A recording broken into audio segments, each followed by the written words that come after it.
Hello everyone, welcome.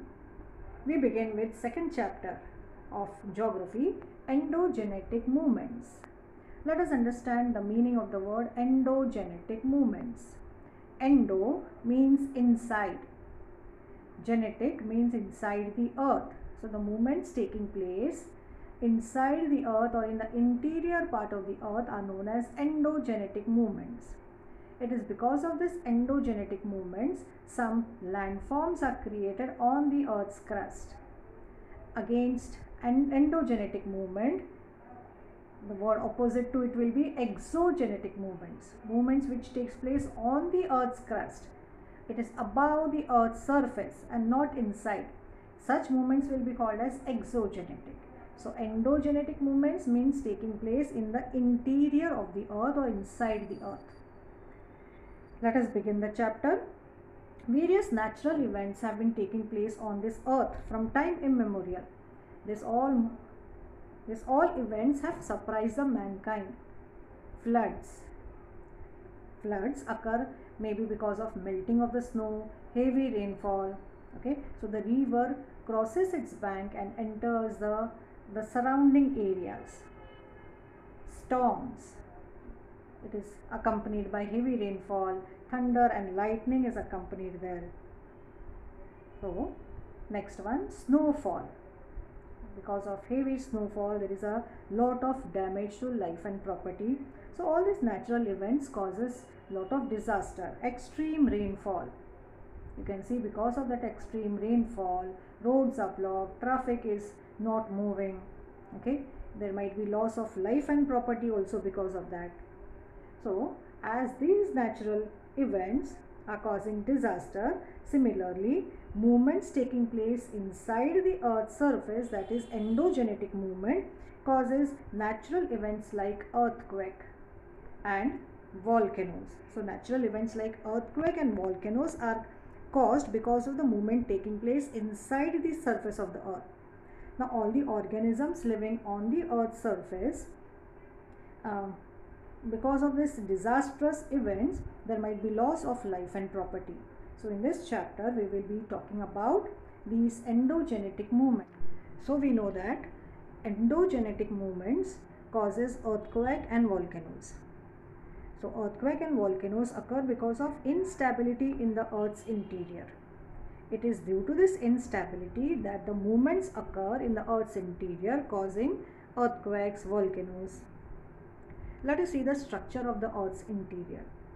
The innermost part of the earth is called as the core, which is divided into inner and outer core.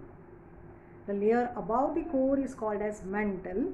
It is in semi-liquid form, and the hard uppermost part of the earth is called as the crust. Now the crust is made up of different plates. You can see in this particular picture, in this particular slides, the different plates, and these plates are floating on this liquid mantle. So when the movement in the earth's interior occur, we are referring to the movement which are taking place in the mantle. Now there are radioactive materials in the mantle, and these radioactive materials like uranium, thorium, radium, plutonium, a tremendous amount of energy is released from this radioactive material which is there in the mantle. And as these energy waves travel from one place to another, and as these energy waves are flowing, as these energy waves are moving, it is causing instability. It brings about instability in the mantle, and this instability is further passed to the next layer, that is to the crust. Okay, so as the instability is there because of this radioactive waves, radioactive energy, instability is passed on to the next layer, that is the crust also, and the movement can be seen on the earth's crust. Now the movements are classified on the basis of velocity, direction and landforms. Let us understand this table. Due to the velocity, that is the speed, the movements can be classified as slow movements and sudden movements. In slow movement we have movements forming mountains, which are called as mountain building movement or orogenic movements, and movements which are forming continents. So continent forming movements are called as epeirogenic movements. Then we come to sudden movements. Sudden movements, the events takes place in the form of earthquake and volcano. Earthquake lasts for few seconds but brings about a great devastation. Similarly, the volcano also. Then on the basis of direction, the movements can be classified as horizontal movements and upward and downward movements. Upward, downward movements, you can call them as vertical also, and horizontal movements. Now, on the basis of landform, continent building, that is creating continent, plateaus and highlands, and mountain buildings because of folding and faulting. Figure 2.4 of your textbook shows Earth's movement and their effects. Here, because of the pressure, another word for pressure can be compression, and because of tension, folding and faults are formed. They will be illustrated. Now, if I give a slight push to the structure, few things kept on the surface will fall down. Let me arrange those things again. Now, if I remove one of the book with a jerk, let's see what happens. If I remove one of the book, let's see what happens. You can see when book is removed, all the objects on the surface has fallen down. This is what happens during an earthquake. So we know that endogenetic movements causes earthquake and volcanoes. So earthquake and volcanoes occur because of instability in the Earth's interior. It is due to this instability that the movements occur in the Earth's interior, causing earthquakes, volcanoes. Let us see the structure of the Earth's interior. The innermost part of the Earth is called as the core, which is divided into inner and outer core. The layer above the core is called as mantle. It is in semi-liquid form, and the hard uppermost part of the Earth is called as the crust. Now the crust is made up of different plates. You can see in this particular picture, in this particular slides, the different plates, and these plates are floating on this liquid mantle. So when the movement in the Earth's interior occur, we are referring to the movement which are taking place in the mantle. Now there are radioactive materials in the mantle, and these radioactive materials like uranium, thorium, radium, plutonium, a tremendous amount of energy is released from this radioactive material which is there in the mantle. And as these energy waves travel from one place to another, and as these energy waves are flowing, as these energy waves are moving, it is causing instability. It brings about instability in the mantle, and this instability is further passed to the next layer, that is to the crust. Okay, so as the instability is there because of this radioactive waves, radioactive energy, instability is passed on to the next layer, that is the crust also, and the movement can be seen on the Earth's crust.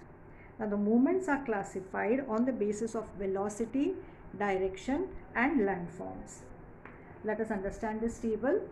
Due to the velocity, that is the speed, the movements can be classified as slow movements and sudden movements. In slow movement, we have movements forming mountains, which are called as mountain building movement or orogenic movements, and movements which are forming continents. So continent forming movements are called as epeirogenic movements. Then we come to sudden movements. Sudden movements, the events takes place in the form of earthquake and volcano. Earthquake lasts for few seconds but brings about a great devastation. Similarly, the volcano also. Then on the basis of direction, the movements can be classified as horizontal movements and upward and downward movements. Upward, downward movements, you can call them as vertical also, and horizontal movements. Now, on the basis of landform, continent building, that is creating continent, plateaus and highlands, and mountain buildings because of folding and faulting. Figure 2.4 of your textbook shows Earth's movement and their effects. Here, because of the pressure, another word for pressure can be compression, and because of tension, folding and folds are formed. We will be illustrating. You can see a long strip of paper is taken. If I place both my hands on the ends of the paper and if I move the hands towards each other, applying a little pressure on the strip, let us see what happens. You can see the hands are moving, and you can observe the fold is developed in the central part. This work performed on the strip at that time is called as compression.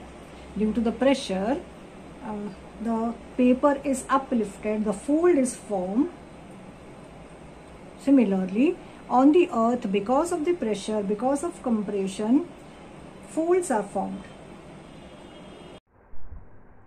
So let us see the formation of fold mountains. Formation of the mountains is example of slow movements. So in formation of the slow mountains, because of the energy from interior of the earth in the mantle, because of the radioactive materials, energy which is released is traveling in the form of waves from one place to another. So because of these waves and because of the pressure which is acting in the same direction horizontally, that is acting towards each other. So as we have seen in that activity, the paper folds, okay, in the same way, because of the pressure, because of the compression, and because of the energy waves, the layers of the soft rock gets folded. If more is the pressure, more folds or very longer, taller folds will be formed. That is, their complexity increases, and as a result, the surface of the earth get lifted up, folds will be formed, and in this way the fold mountains are formed on this earth. You can see how the compression is causing fold, but if the compression, that is if the pressure and if the waves are of greater if they are of greater complexity, the formation of the fold will also be many times, and longer, taller folds will be formed. You can see the actual folding has taken place and lifting up of this mountain, and the fold mountains have formed here. So you can literally see the layers in this particular mountain that is there. Such layers can also be seen in this mountain. So the Himalayas and Aravallis in India, Rockies mountain in America, Andes in South America, Alps in Europe, these are some of the important fold mountains. You can see a long strip of paper is taken. If I place both my hands on the ends of the paper and if I move the hands towards each other, applying a little pressure on the strip, let us see what happens. You can see the hands are moving, and you can observe the fold is developed in the central part. This work performed on the strip at that time is called as compression. Due to the pressure, the paper is uplifted, the fold is formed. Similarly, on the earth, because of the pressure, because of compression, folds are formed. As we have seen in the activity, we know because of the tension, that is because of the pull, the pressure moving away from each other, because of that tension, faults are developed. Similarly, because of the internal movement, as the horizontal waves are moving away from each other, tension is created in the layers of the rock. Because of this tension, the fractures or the cracks are developed in these rocks. These are called as faults. Similarly, waves coming towards each other in the hard rock also form faults due to compression. Now, when the area between the two parallel faults, if it rises up, if it is lifted up, it looks like a block, and block mountain is formed. But if the area between two parallel faults, if it subsides down, if it slides down, if it moves down, it will form the rift valley. So let us understand landforms which is formed when area between the two fall, if it rises up, if it is lifted up, it will look like a block. It will look like a block, so such landform is called as a block mountain. Such hilltops will not be pointed, but they will be generally flat. It looks more like a valley than that of a mountain. So they will not be having any peaks. The slope here will be steep. Example, the Black Forest mountain in Europe and the Meghalaya plateau in India. These are the example of block mountains formed by lifting of area between two parallel faults. Now let us understand how a rift valley is formed. As we already know that when area between two parallel forms subsides down, moves down, slides down, rift valley will be formed. So when horizontal movement on the earth's surface, if it acts in the opposite direction, it causes tension in the rocks in the earth's crust. This tension increases fractures developed in the rock. This leads to the formation of more faults. Consequently, rocks on the both ends slides down and continuity in the layer of the rock is not found. And in this way, the rift valley is formed. Sometimes, area between two parallel fractures develop side by side, fractures which are developed side by side. If the land between these two fractures subsides down, the rift valley will be formed. Both the slopes of the rift valley will be very steep. The best example of rift valley is the rift valley of river Narmada and Great Rift Valley in the Africa. Rhine River is also an example of rift valley which is in Europe.